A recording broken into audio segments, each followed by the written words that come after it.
Mesdames et messieurs, bonjour et bienvenue à la session de la revue de presse de ce vendredi 18 octobre 2024. La presse quotidienne nationale traite à profusion la décision majeure issue de la réunion du Conseil national de sécurité hier.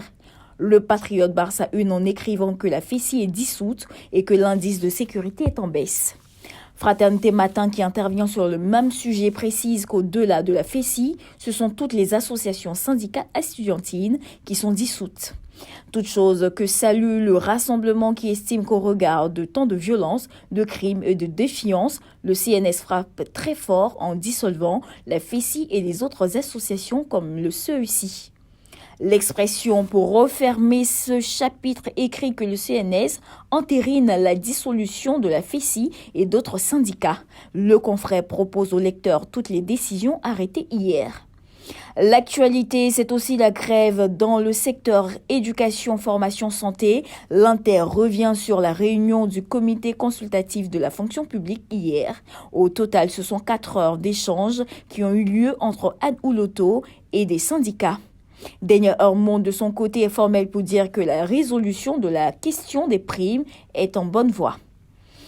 Le mandat propose le grand oral du ministre de l'Équipement et de l'Entretien routier tenu hier. Sans phare, Amédée Kouakou a abordé tous les sujets inhérents à son département ministériel, entre autres les postes à péage et l'axe Réunion-Abidjan à Lagos.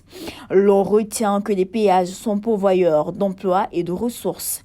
L'essor qui s'intéresse aussi à un sujet économique met en lumière le bilan des impôts après 3 trimestres d'exercice.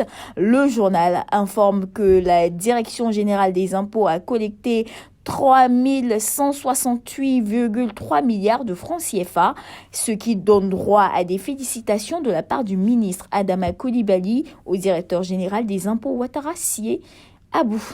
Sur le chapitre politique, le nouveau réveil en prélude à la révision de la liste électorale 2024 donne la parole à un responsable de la société civile qui croit savoir que la CEI n'a pas l'intention de faire une révision de la liste électorale en 2025 et précise que 124 observateurs citoyens sont mobilisés dans les 13 communes du district d'Abidjan et de plusieurs autres communes dans les 111 départements. Le journal Le Temps propose l'intégralité de l'interview de Gbagbo accordée à Afo Média. Et pour le confrère, c'est une interview vérité de Gbagbo, un véritable cours d'histoire. Avant de refermer cette session de la revue de presse, faisons un tour pour avoir la manchette de Soir Info qui nous propose un fait divers. En effet, un militaire a été retrouvé mort, noyé au sein du bataillon de commandement et de soutien des forces armées de Côte d'Ivoire. Pour finir, rendons-nous hors de la Côte d'Ivoire, précisément au Congo, où les ministres sont privés de voyage pour des raisons économiques. Il est bon de préciser que tous les journaux ayant servi à cette revue de presse sont distribués par Edipresse et disponibles dans son circuit.